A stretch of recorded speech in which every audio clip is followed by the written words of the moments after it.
Hello दोस्तों, नमस्कार। स्वागत है आप सभी का एजुकेशन मंत्रा में। दोस्तों, यहाँ पर सुबह की वीडियो में आप सभी को पता ही है, विभिन्न प्रकार के अपडेट्स यहाँ पर प्रोवाइड की जाती हैं। तो आज की प्रमुख अपडेट्स यहाँ पर डिस्कस करने वाले हैं। दोस्तों, 5 दिनों में ब्लैक फंगस के 300 से ज़्यादा नए केस आ चुके हैं और 5,000 से अधिक पदों पर जल्द भर्ती के आदेश दिए जा चुके हैं। 69,000 शिक्षक भर्ती से जुड़ा हुआ मामला और साथ ही साथ 97,000 नई शिक्षक भर्ती हेतु एक महत्वपूर्ण सूचना है। शपथ पत्र लेकर जल्द करें भुगतान। फर्जी जो टीचर्स हैं वो होंगे बाहर। यूपी बोर्ड दरोगा भर्ती आवेदन और कोरोना वायरस की तीसरी लहर से संबंधित जो भी इंपॉर्टेंट अपडेट्स हैं आगे के समय में यहाँ पे डिस्कस की जाने वाली हैं। तो दोस्तों, वीडियो को लाइक एंड शेयर करें और चैनल पर नए हैं तो सब्सक्राइब करके बेल आइकन को भी प्रेस कर दें, जिससे कि लेटेस्ट वीडियो की नोटिफिकेशन लगातार मिलती रहे। तो चलिए दोस्तों, वीडियो सेशन को स्टार्ट करते हैं और यहाँ पर सबसे पहले हम बात करते हैं ब्लैक फंगस के बारे में। दोस्तों वहाँ पर 5 दिन लिखा था, लेकिन 7 दिन में यहाँ पर ब्लैक फंगस के 300 केस आ चुके हैं। सरकार ने अब तक दवा को लेकर नहीं दी कोई जानकारी। रोगियों को करानी पड़ रही सर्जरी। दिल्ली में ब्लैक फंगस से 2 की मौत भी हो चुकी है। देख सकते हैं, एक और राजधानी में कोरोना के नए मामले कम हो रहे हैं तो दूसरी ओर ब्लैक फंगस तेजी से बढ़ रहा है। हालात ये हैं कि बीते 7 दिन में 300 मरीज अलग अलग अस्पतालों में भर्ती हुए हैं। इंजेक्शन की कमी के चलते इन मरीजों को अब ऑपरेशन कराने पड़ रहे हैं। AIIMS, Lady Hardinge medical college, Loknayak, GBT, Gangaram, Apollo, Fortis, Max, Aakash, Manipal अस्पताल में भर्ती किया जा रहा है। अकेले दिल्ली एम्स में ही सर्वाधिक 80 मरीजों को भर्ती किया जा चुका है। एक मरीज पर खर्च हो रहे हैं लाखों रुपए। जैसी डील वैसी कीमत। ब्लैक फंगस के एक मरीज को 6 सप्ताह तक अम्फोटेरिसिन बी इंजेक्शन दिया जाता है। डॉक्टरों के अनुसार एक मरीज को दिन में 2 खुराक दी जाती है। अगर वास्तविक कीमत ही लें तो एक मरीज को 2 से 3 लाख रुपए खर्च करने पड़ सकते हैं। तो देख सकते हैं दोस्तों, कितना भयावह ये मर्ज है और साथ ही साथ इसकी दवा भी बहुत ज़्यादा कीमती है।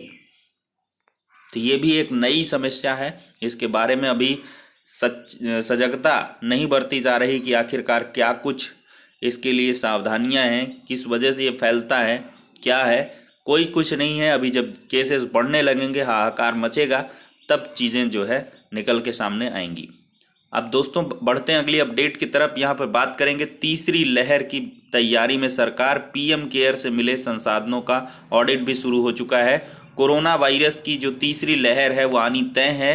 तीसरी लहर से बचने के लिए अस्पतालों में वर्तमान हालात पर तैयार हो रही रिपोर्ट। नए संकट से पहले इंसान कभी भी देखने को मिल सकती है नई लहर, तो सभी लोग सतर्क रहें। दिल्ली में शुरू हुआ ऑडिट और यहाँ पर स्वास्थ्य मंत्रालय की कई टीमें तैयारी में जुटी। राज्यों के पास संसाधन और उनके सही इस्तेमाल पर शुरू हुई निगरानी।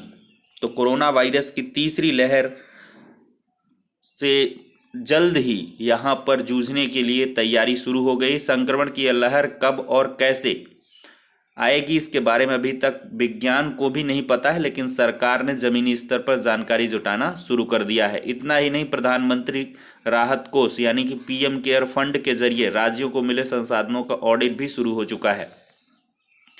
अब दोस्तों, हम बढ़ते हैं अगली अपडेट की तरफ। पुलिस भर्ती बोर्ड ने दरोगा लिपिक संवर्ग में भर्ती के आवेदन की फिर तिथि बढ़ा दी है। देख सकते हैं, उत्तर प्रदेश पुलिस भर्ती एवं प्रोन्नति बोर्ड ने लिपिक संवर्ग में दरोगा की भर्ती के आवेदन के लिए 15 दिन का समय और बढ़ा दिया है। लिपिक संवर्ग के पदों के लिए अब 1 जून से 30 जून तक ऑनलाइन आवेदन लिए जाएंगे। भर्ती बोर्ड ने यह निर्णय कोरोना महामारी को देखते हुए लिया है। भर्ती बोर्ड के अधिकारियों का कहना है, ऑनलाइन आवेदन करने के लिए जरूरी दस्तावेज बनवाने में लॉकडाउन की वजह से इच्छुक अभ्यर्थियों को परेशानी का सामना करना पड़ रहा है। ऐसे में कोई अभ्यर्थी रह न जाए, इसलिए समय बढ़ाया गया है। यह दूसरा मौका है जब भर्ती बोर्ड ने समय को बढ़ाया है। 23 मार्च को जारी विज्ञापन में बताया गया था कि अभ्यर्थी 1 मई से 31 मई तक आवेदन कर सकेंगे। तो दोस्तों, आवेदन की तिथि बढ़ चुकी है। जो भी संबंधित अभ्यर्थी संज्ञान ले सकते हैं। वहीं पर देखा जाए दोस्तों, तो आज से शुरू होगी कक्षा 9 से 12 तक की ऑनलाइन क्लासेस। संक्रमण से जूझ रहे शिक्षक व अभ्यर्थियों को मिलेगी छूट। कोरोना की दूसरी लहर कुछ कम हुई है, इसे देखते हुए माध्यमिक विद्यालयों में 20 मई से दोबारा कक्षा 9 से 12 तक की ऑनलाइन क्लासेस शुरू करने का निर्देश दिया गया है। दूरदर्शन ई ज्ञान गंगा स्वयं प्रभा चैनल का प्रयोग बढ़ाने के निर्देश हैं। ऑनलाइन पढ़ाई को संचालन कराने की जिम्मेदारी प्रधानाचार्यों की रहने वाली है। किसी भी समस्या पर नोडल को करना होगा सूचित। वहीं पर देखा जाए दोस्तों तो टीजीटी 2021 में आवेदन का आज अंतिम दिन है। एडेड माध्यमिक कॉलेजों के शिक्षक भर्ती के इच्छुक अभ्यर्थियों के लिए ऑनलाइन आवेदन करने का गुरुवार का अंतिम दिन है। इसके बाद अब तारीख बढ़ने की उम्मीद नहीं है। हालांकि जो अभ्यर्थी पंजीकरण करा चुके हैं वे 20 मई तक आवेदन कर सकते हैं। चयन बोर्ड ऑनलाइन आवेदन करने की मियाद 4 बार बढ़ा चुका है। वजह एनआईसी के परीक्षा पोर्टल पर सभी अभ्यर्थियों के आवेदन नहीं हो पा रहे थे। प्रशिक्षित स्नातक शिक्षक व प्रवक्ता यानी कि टीजीटी पीजीटी भर्ती 2021 के लिए करीब 8 लाख से अधिक आवेदन होने के आसार हैं। चयन बोर्ड ने अशासकीय सहायता प्राप्त माध्यमिक कॉलेजों के लिए लंबे समय बाद शिक्षक भर्ती घोषित की है। एनआईसी की ओर से तैयार परीक्षा पोर्टल पर शुरू में आवेदनों की रफ्तार ठीक थी, लेकिन बाद में धीमी होती गई।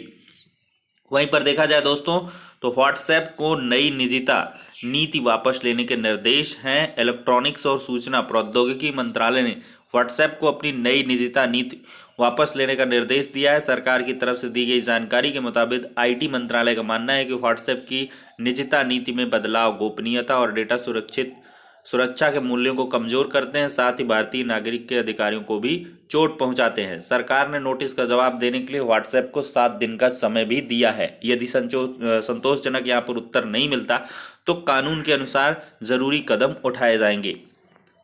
अब दोस्तों देखें तो शपथ पत्र लेकर जारी होगी नए शिक्षकों की तनख्वाह आदेश जारी। शिक्षकों के प्रमाण पत्रों के सत्यापन के लिए नहीं करना होगा इंतजार। 50% शिक्षकों को अभी तक वेतन नहीं मिला है। 69,000 शिक्षक भर्ती में नवनियुक्त शिक्षकों को वेतन के लिए अब प्रमाण पत्रों के सत्यापन का जो इंतजार है वो नहीं करना पड़ेगा। अपर शिक्षा निदेशक रेणुका कुमार ने आदेश जारी करते हुए कहा कि इन शिक्षकों से शपथ पत्र लेकर वेतन जारी किया जाए। इस भर्ती में चयनित लगभग 50% अध्यापकों को वेतन नहीं मिला था। आदेश के मुताबिक कोरोना संक्रमण के कारण विश्वविद्यालय बंद चल रहे हैं, इसलिए स्नातक और प्रशिक्षण जैसे बीएड आदि के प्रमाण पत्रों का सत्यापन नहीं हो पा रहा। तो यहाँ पर अगर कोई फर्जी पाया जाएगा तो उसका चयन निरस्त होगा और वेतन रिकवरी भी हो जाएगी। वहीं पर देखें तो बड़ी खुशखबरी, शिक्षकों के 5,000 से अधिक पदों पर जल्द भर्ती के आदेश दिए जा चुके हैं। सरकारी प्राथमिक स्कूलों के रिक्त पड़े 5,000 से ज़्यादा पदों पर जल्द भर्ती शुरू करने के निर्देश दिए गए हैं।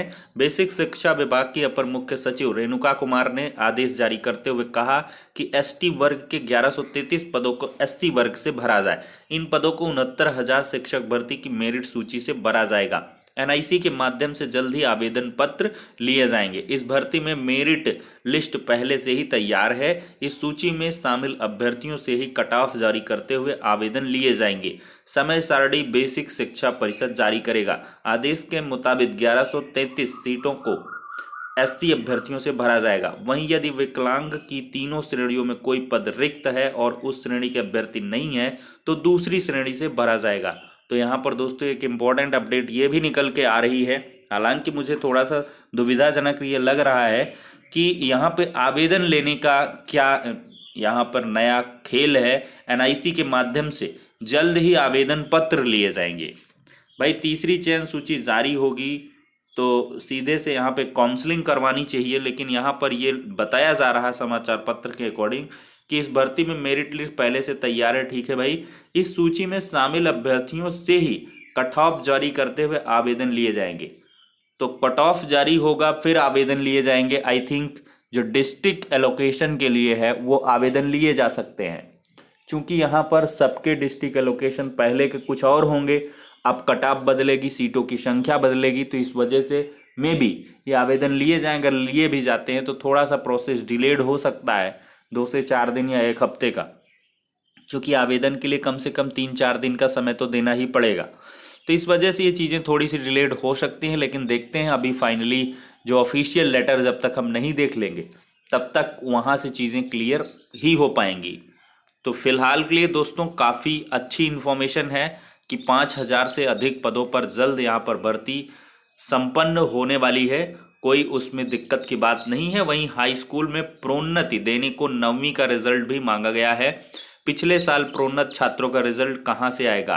देख लीजिए, हाई स्कूल के लगभग 30 लाख छात्र छात्राओं को 11वीं में प्रोन्नत करने के लिए फार्मूले की तलाश कर रहे यूपी बोर्ड ने अब इन कक्षा 9 की वार्षिक परीक्षा व प्रोजेक्ट कार्य का परिणाम मांगा है।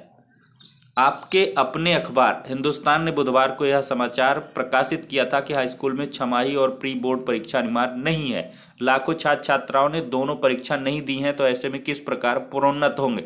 इस पर बोर्ड सचिव दिव्यकांत शुक्ल ने बुधवार को ही सभी जिला विद्यालय निरीक्षकों को पत्र लिखकर 2020-21 सत्र परीक्षा 2021 के हाई स्कूल परीक्षार्थियों का उनकी कक्षा 9 की वार्षिक परीक्षा के विषयवार लिखित व प्रयोगात्मक यानी कि प्रोजेक्ट कार्य परीक्षा के लिए प्राप्तांक और पूर्णांक बोर्ड की वेबसाइट पर 24 मई की शाम तक अपलोड करने के निर्देश दिए हैं। लिखित परीक्षा के लिए प्रत्येक विषय का विषयवार जो पूर्णांक है वो 70 अंक और प्रोजेक्ट कार्य का 30 अंक निर्धारित है। अब दोस्तों मैं बात कर लूंगा यहाँ पे 97,000 नई शिक्षक भर्ती के अपडेट के बारे में। दोस्तों कल के वीडियो सेशन में बताया था कि सुबह की वीडियो में आपको बताया जाएगा कि क्या हैशटैग इस्तेमाल करने वाले हैं अभ्यर्थी।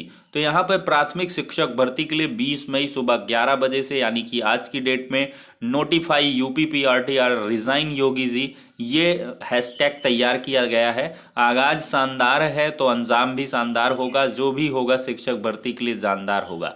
सभी साथियों को सूचित किया जाता है कि आप लोग 20 मई सुबह 11 बजे ट्विटर से जुड़े, इस हैशटैग का प्रयोग करें। केवल notify UPPRTR resign Yogi ji प्राथमिक शिक्षक भर्ती विज्ञापन को जारी करवाने के लिए ये लड़ाई आर पार की है। आप लोग बहुत अच्छा प्रयास कर रहे हैं, बस थोड़ा और करने की जरूरत है। तो दोस्तों यहाँ पर अभ्यर्थियों के द्वारा ये मांग उठाई गई है। अब आप भी अगर चाहते हैं तो इस मुहिम से जुड़ सकते हैं, अदरवाइज आपकी जो इच्छा है उसके अकॉर्डिंग कार्य करें। दोस्तों यहाँ इन्फॉर्मेशन पर्पज से आप सभी को जो जानकारी है वो उपलब्ध करवा दी गई है। फिलहाल के लिए सारी अपडेट्स हो जाते हैं। नेक्स्ट वीडियो मिलते हैं, तब तक के लिए शुक्रिया, धन्यवाद।